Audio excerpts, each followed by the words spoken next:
네, 계속해서 두 분과 함께 중동 사태 짚어보겠습니다. 남성욱 숙명여대 석좌 교수, 성일광 서강대 유로메나 연구소 교수 나오셨습니다. 안녕하십니까? 안녕하십니까? 네. 자, 미국과 이란의 2차 종전 협상 교착 상태가 길어지고 있습니다. 앞서 이란이 선종전 후 협상을 하자고 제안한 데 대해서 미국은 후 핵 협상은 안 된다 이렇게 분명히 선을 그은 것으로 보이는데요. 트럼프 대통령이 자신의 승리로 안 보일 것을 좀 우려하는 것 같더라고요. 그렇습니다. 트럼프 대통령에게 가장 중요한 내용은 역시 핵 협상이거든요. 이번 전쟁의 이유 들자면 핵 협상이고 이란이 핵무기를 개발하지 못하도록 완전히 내가 제거를 하겠다.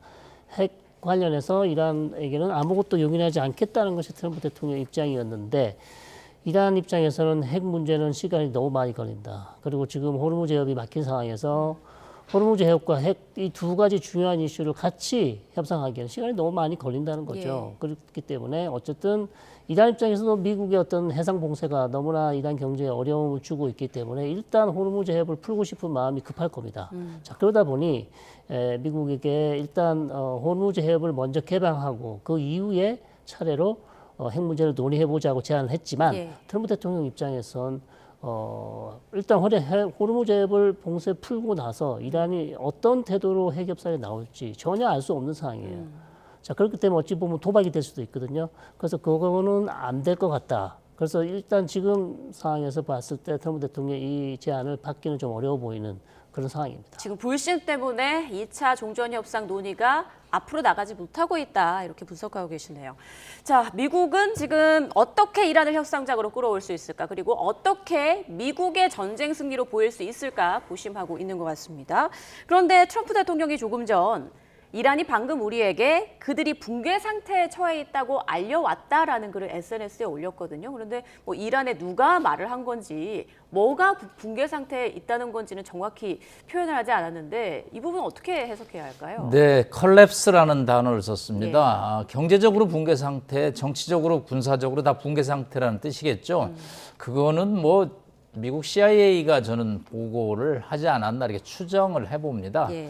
뭐 경제적으로 테헤란이 매우 어렵죠. 그렇기 때문에 뭐 물가가 67% 상승하고 식료품 가격이 300% 올랐다는 뉴스가 나오니까 이제 미국 아마 정보 당국으로부터 그런 보고를 받은 트럼프 대통령은 이제 약간 굉장히 좀 업이 됐죠. 그래서 결국은 뭐 3일 지나면 이란의 유정이 폭발한다라는 표현을 써서 예. 결국은 협상장에 나올 수밖에 없다라는 표현을 쓰는데 석유 전문가들이나 기술자들 입장에서 이란의 유정이 3일 지나면 한마디로 가득 채워져서 폭발한다라는 이제 기사에 관해서는 조금 과장된 측면이 있다라는 표현이 있습니다. 예. 뭐 일부 유정이 이제 채워짐으로써 생산에 어려움을 겪고 있지만 최소 한두 달은 이란이 석유를 저장할 시설들을 가지고 있다라는 게 일반적인 평가고요.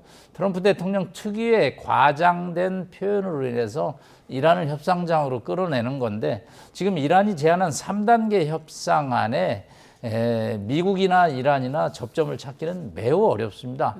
일단 이란 입장에서는 봉쇄를 풀어라.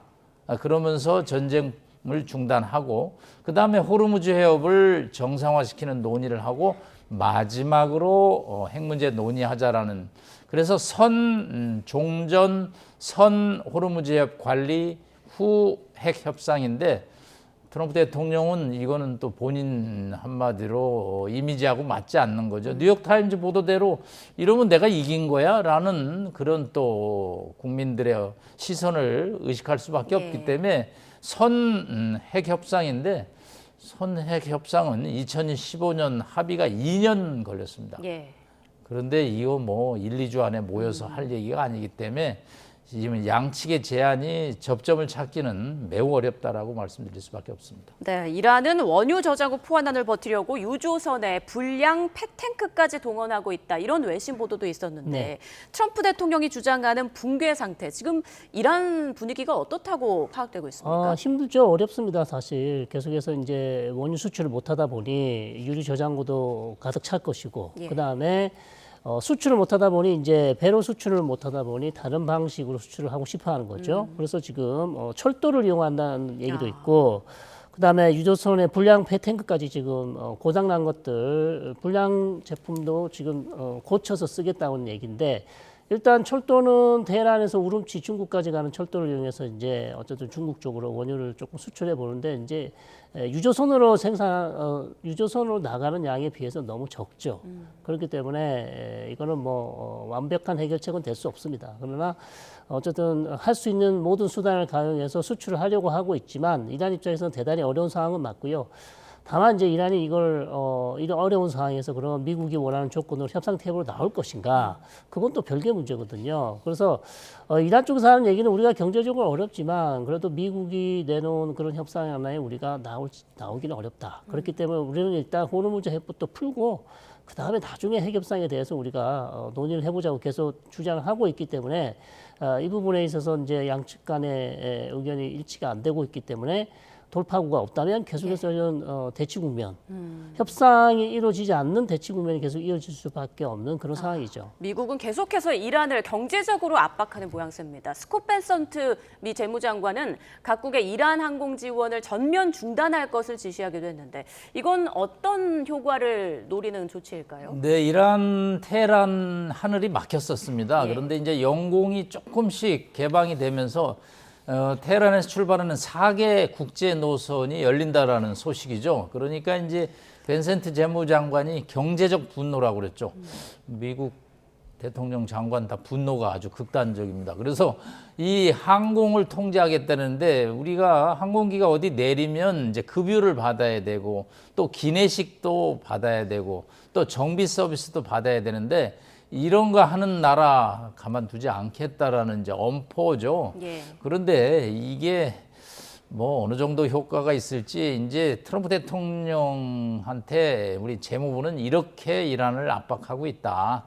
이제 그런 정도지 지금 뭐 4개 항공기가 뭐 주로 친이란 공항에 도착을 하거든요. 그렇기 때문에 뭐 정비나 급유 그런 기본적인 서비스를 가지고 이란이 뭐 협상에 나오는 그런 지렛대로 삼기에는 너무 좀 지엽적인 문제라는 표현을 쓰면은 좀 적당치 의문이 있을 수 있지만 하여튼 뭐 전방위적인 봉쇄 압박을 한다라는 의미겠죠. 네. 자, 미국과 이란의 공개 충돌은 유엔에서도 이어졌습니다. 핵 확산 금지 조약 회의에서 그 NPT 부의장국에 이란이 선출된 것에 대해서 미국이 수치스럽다. 이렇게 반발한 걸로 알려지고 있는데 글쎄요, 이 부분부터 좀 여쭤볼게요. 핵이 주요 쟁점인 전쟁 상황에서 이란이 부의장국으로 선출됐다? 그렇습니다. 이거는 어떤 의미로 봐야 될까요? 그래서 이제 비동맹 국가들이 아마 이란을 지지했던 것 같아요. 부의장국으로. 그래서 부의장국이 하나가 있는 게 아니라 30개가 넘습니다. 그래서 많은 부의장국이 있기 때문에 사실 이것을 큰 의미를 두기에는 너무나 많기 때문에 큰 의미는 없다고 보이고요. 다만 지금 핵 문제가 불거진 상황에서 이란이 이제 핵과 밀접한 관련이 있는 NPT 이 조직이 어떤 부의장국이 됐기 때문에 이것이 혹시 미국과의 핵협상에 어떤 영향을 줄 수 있지 않을까 이제 그렇게 생각해 볼 수 있는데요. 그다지 저는 큰 영향을 줄 것 같지는 않고 어쨌든 이란은 아직까지는 NPT 하에 있기 때문에 NPT 탈퇴는 하지 않았습니다. 그렇기 때문에 NPT를 계속 준수해야 되는 그런 상황이기 때문에 계속해서 이제 외교 무대 즉 유엔에서까지 미국과 이란 간의 어떤 신경전이 계속 벌어지고 있는 그런 상황입니다. 네, 유엔 안전보장이사회 회의에서도 미국은 이란이 호르무즈 해협에서 인질극을 벌이고 있다면서 이에 대응하기 위해서 해양 자유연합 구상을 제안한 것으로 알려지고 있는데 이건 이란이 이제 호르무즈 해협에서 통행료를 받으려는 걸 어떻게든 좀 막아보겠다 이런 취지로 볼 수 있겠죠. 네, 유엔 안보리가 이제는 또 양측의 격전장이 됐습니다. 외교 격전이죠. 사실 유엔 안보리에서는 러시아가 이란을 지금 지지를 하고 있습니다. 아라그치 외무장관이 모스크바를 갔다 온 다음부터 러시아가 급격하게 이란 지지 발언을 하고 있고요. 이제 미국이 유엔 안보리에서 일단 해양 자유 연합이라는 용어를 써서 이 호르무즈 해협의 자유로운 무사 통행을 이제 해야 된다라는 얘기인데 이란이 얘기하는 자유통행과 미국이 얘기하는 자유통행이 같은 단어인데 의미는 완전히 다릅니다. 이란 입장에서는 허가받고 다니라는 게 자유통행이고 미국은 무슨 소리야 과거처럼 허가 없이 자유롭게 다니는 거야.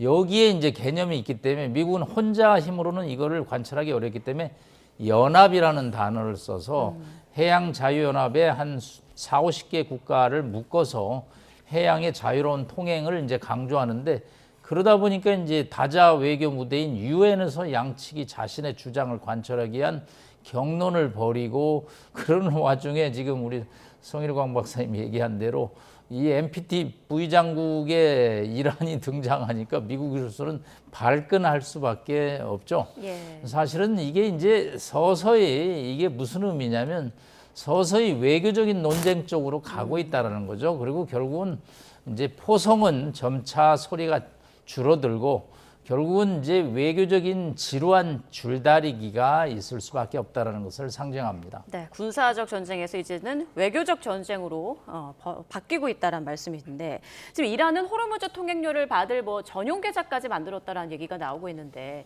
이렇게 유엔 안보리 등에서 국제 그 연합체를 구성해서 대응을 한다면 뭔가 통행료를 막을 수 있을까요? 어떻게 예상하세요? 이란이 이제 4개 통화를 했습니다. 일단 자국의 리알 통화가 있고요. 달러 무능, 그다음에 중국이 90% 가져가기 때문에 위안화를 하고 중동 유럽 수출하는 유로화가 되고 있는데 뭐 이거는 정말 미국으로서는 아주 수용하기 어려운 제안인데 이란 입장에서는 이 전쟁 이후에 어떻게든지 경제적인 회복을 하는 데 있어서 해협을 이용해서 돈을 만들어야 되는 그런 이제 압박감을 받고 있기 때문에 전용 계좌라는 표현을 썼는데 지금 일본 회사 소유 선박이 빠져나갔다고 그러는데 과연 돈을 주고 나간 건지 안 주고 나간 건지 저희가 좀 궁금해하고 있는데 맞습니다. 네, 이런 차원에서 이란도 나름대로 이 전쟁 이후에 어떻게든 경제적인 이득을 취하기 위한 다양한 정도의 수단을 지금 고민하고 있는 것으로 보입니다. 이란이 호르무즈 통행료를 위안으로 받는다, 비트코인으로 받는다, 뭐 여러 얘기가 있었는데 달러와 리알로까지 범위를 확대했다고 하더라고요. 그렇죠. 이건 어떤 의도로 볼 수 있나요? 아무래도 이제 너무 화폐를 이제 통화를 제한하다 보면 이거 선사들이 지불하고 싶은 화폐를 더 열어서 좀 더 쉽게 받으려고. 그렇죠. 자기들의 수입을 더 늘리려고 한다. 이렇게 왜냐하면 위안화로 이렇게 제한하게 되면 다른 국가들은 또 미국의 눈치를 봐야 되잖아요. 그렇기 때문에 달러도 지불할 수 있도록 그렇게 열어준 그런 상황이라고 할 수 있겠죠. 예. 자, 유엔 안보리에서는 러시아가 이란을 두둔하면서 미국을 비판하는 그런 모습도 볼 수 있었는데 최근 그 아라그치 이란 외무장관이 푸틴 대통령을 만난 상황이어서 러시아와 이란 간의 밀착이 더 강화되는 건가 이런 분위기도 좀 느껴집니다. 네, 뭐 모주타파가 서신을 푸틴 대통령 앞으로 보냈다는 뉴스가 나올 정도로 양측이 지금 밀착을 하고 있습니다. 예. 사실 러시아 입장에서는 여기에는 훈수만 두면서 본인이 지금 발목이 잡혀 있는 우크라이나 전쟁을 지금 끝내기 위해서 여러 가지 압박을 가하는 거죠. 사실은 지금 앞서 뉴스에서 찰스 3세가 워싱턴을 방문해서 우크라이나에 대한 지지 지원을 얘기를 한 발언이 나옵니다. 이 국제 정치가 뭐 A라는 목표를 향해 가면서도 의도는 또 B에 두는 경우가 많은데 러시아는 이란을 지원하는 척하면서 우크라이나에서 미국을 압박하고 나토를 견제하는 이제 그런 전략을 취하고 있는데 뭐 러시아 억만장자의 요트가 이란의 협조를 받아서 또 호르무즈 해협을 빠져나갔다고 할 정도니까 최근 양측의 밀착은 생각보다 급속도로 진행이 되고 있는 것으로 추정이 됩니다. 말씀해 주신 대로 러시아 억만장자의 초호화 요트가 호르무즈 해협을 통과했다는 소식이 전해졌습니다. 해당 선박은 미국과 유럽의 제재를 받고 있었는데 소유주가 푸틴의 측근이라고 하더라고요. 그렇죠. 이거는 상당히 이제 러시아와 이란 간의 어떤 밀착 관계를 보여주는 아주 중요한 사례라고 할 수 있겠는데 그러나 이제 다른 국가들 지금 호르무즈 해협을 통과하지 못하는 우리 한국 그리고 많은 선박들이 갇혀 있는 상황에서 초호화 선박이 통과됐다는 것을 들으면 이런 소식을 들으면 상당히 씁쓸하죠. 왜냐하면 좀 유조선이나 다른 선박들은 지금 뭐 거의 뭐 2달째 지금 계속 바다 위에 떠 있으면서 언제 통과될지 기다리고 있는 상황에서 예. 이런 뉴스를 들으면 참 답답하다. 그리고 언제 해결될지 모르는 그런 상황이기 때문에 이란이 빨리 이 문제, 그다음 미국도 빨리 이 문제를 해결하기 위해 좀 빨리 노력을 해줬으면 좋겠다는 생각이 드는 그런 상황입니다. 네, 이 미국과 이란의 내부 상황도 좀 보겠습니다. 벤스 부통령이 미국 방부가 무기 비축 현황을 트럼프 대통령에 제대로 보고하고 있는지 의문을 가졌다는 외신 보도가 나왔습니다. 그러니까 사실상 좀 재고량이 많이 떨어져 있는데 헤그세스 장관이 대통령에게 좀 긍정적으로, 낙관적으로 잘못 보고하고 있는 거 아니냐 이렇게 의심하는 것 같아요. 저는 벤스 부통령의 발언에 무게를 두고 싶습니다. 사실은 이미 앞서 한 일주일 전에 뉴욕타임즈가 무기 재고 소진량을 보도를 했는데 토마호크 미사일은 거의 절반이 지금 재고가 바닥이 났고요. 미사일을 막는 사드 시스템도 40%가 재고가 소진됐고 뭐 무기 10개에 대해서 평균 30-40%가 지금 재고가 소모되고 있기 때문에 이게 다른 지역에서 전쟁이 났을 때 어떻게 미국이 대응할 것이냐라는 이제 가상 시나리오가 되고 있고요. 벤스 부통령은 이제 이 이라크에서 2년 해병대 공보사병으로 근무를 해서 이 지역의 상황을 좀 파악을 하고 있는 것 같아요. 그래서 이 분명히 무기가 이렇게 소진되고 문제가 있는데 이 PTS 국방부 전쟁부 장관이 정확하게 보고를 하지 않고 있다라는 이제 이의 제기를 하는데 이거는 이제 벤스 부통령도 무시할 수 없었던 게 언론에서 계속 문제 제기를 하는데 대통령은 낙관적인 보고만 받고 있다면 이건 미국의 안보가 문제가 될 수 있기 때문에 정식으로 이제 문제 제기를 하는 이러다 보면 이제 워싱턴 백악관 내부에서 이게 권력 투쟁으로 또 비화될 수 있고 책임론까지 연결되는 큰 문제점이 또 나타날 수도 있다고 봅니다. 네, 이란은 전쟁으로 인해서 최악의 경제 상황에 직면했다고 합니다. 인플레이션이 전월 대비 67%나 상승하면서 역대 최고치를 찍었다고 하는데 글쎄요, 뭐 안 그래도 경제 상황이 좋지 않았는데 전쟁으로 더 큰 타격을 입었다. 그런데 원래 상황이 좋지 않았기 때문에 이 정도는 버틸 수 있다는 얘기도 나오더라고요. 어떻게 파악하고 계세요? 그렇습니다. 이란 경제 계속 어렵다는 얘기를 뭐 한 달 내내 지금 하고 있습니다. 예. 상황은 계속 악화되겠죠. 뭐 이제는 뭐 원유 수출기도 막히고 그 다음에 이란이 가지고 있는 해외에 가지고 있었던 암호화폐도 지금 동결했다는 얘기도 나오고 있습니다. 그렇기 때문에 이란 경제는 어려운데 문제는 이제 지금 집권 세력이 이란에 있는 혁명수비대 집권 세력이 봤을 때 국민들이 힘든 걸 잘 알고 있지만 어쨌든 이 정권이 살아남기 위해서는 이 집권 세력이 살아남기 위해서는 미국과 협상을 계속 미뤄야 된다. 아니면 어렵게 가야 된다. 그리고 우리의 조건이 들어주지 않으면 우리는 미국과 타협하지 않겠다는 그런 강경한 입장을 보이고 있잖아요. 예.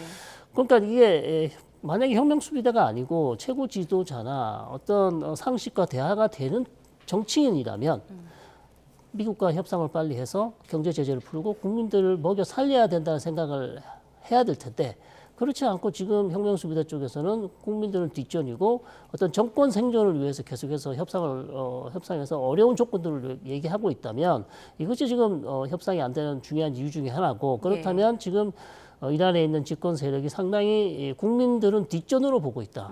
그럼 경제가 아무리 어려워도 우리는 우리의 생존이 먼저라고 그렇게 인식하고 판단하고 있기 때문에 트럼프 대통령의 이 이란의 경제 옥죄기 정책이 통하지 않을 가능성이 충분히 있어요. 예. 그러니까 제3자가 봤을 때는 상식적으로 이해가 안 되죠. 이렇게 경제가 어려운데 왜 계속해서 협상 테이블로 나오지 않는가? 그리고 왜 미국의 조건을 조금이라도 들어줄 생각을 하지 않는가? 자, 이렇기 때문에 지금 미국과 이란 간의 협상이 잘 안 되고 있는 또 중요한 이유 중에 하나다. 이렇게 말씀드릴 수 있겠습니다. 이란 시민들은 굉장히 반발하는 마음을 갖고 있지만 그 시위조차도 강경 진압으로 지금 막고 있는 상황인 거죠. 그렇죠. 그런데 최근 뉴스를 보시면 이란 정보부 내에서도 지금 이란 국민들이 곧 시위를 거리로 쏟아져 나와서 시위를 할 가능성이 높아졌다고 지금 진단을 하고 있어요. 왜냐하면 경제 상황이 최악이기 때문에 그렇기 때문에 저는 이란 집권 세력이 빨리 이란 국민들을 어떻게 먹여 살릴 건지를 생각을 먼저 해야 되고 그리고 협상 테이블에 빨리 나와서 미국과 대화를 해야 된다 이렇게 이제 생각하는 거죠. 앞서 트럼프 대통령은 이제 협상단 안 보내겠다. 이란은 협상을 하려면 직접 오든지 전화를 해라라고 말하지 않았습니까? 지금 겉으로 보기에는 전혀 진척이 없어 보이는데 어떻게 생각하세요? 물밑 협상은 좀 활발히 이루어지고 있는 걸까요? 저는 전혀 진척이 안 됐다는 데 무게를 두고 예. 싶습니다. 파키스탄이 이번에 아주 중재에 애를 썼는데 하나의 외신은 또 새로운 충격을 던져주고 있습니다.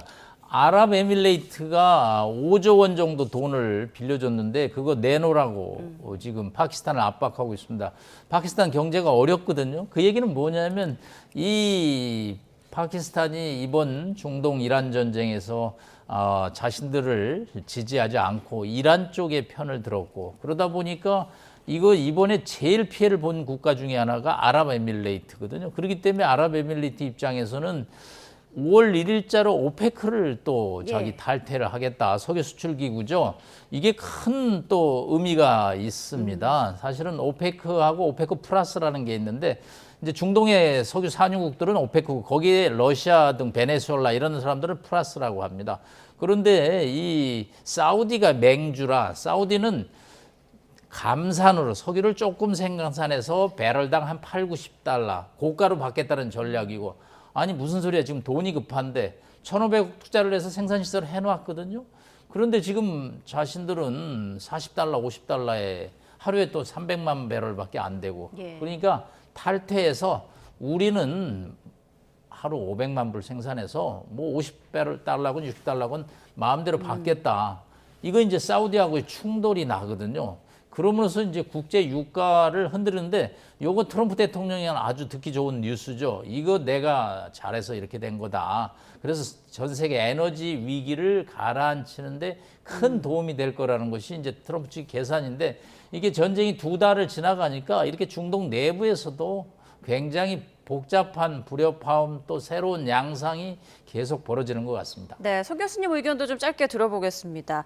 아랍에미리트가 오펙에서 탈퇴 선언한 네. 것이 트럼프 대통령의 사실상 승리다라는 그런 평가에 대해서 어떻게 생각하세요? 그러니까 단기적으로 볼 때는 그럴 수 있습니다. 유가를 내리는 게 트럼프 대통령의 목적이기 때문에 어쨌든 오펙에서 탈퇴를 하면 마음대로 생산을 할 수 있고 뭐 이제 감산할 필요가 없게 되죠. 그렇기 때문에 전체적으로 봤을 때는 유가가 내려갈 수 있지만 또 반대로 보시면 어쨌든 또 경쟁을 해야 돼요.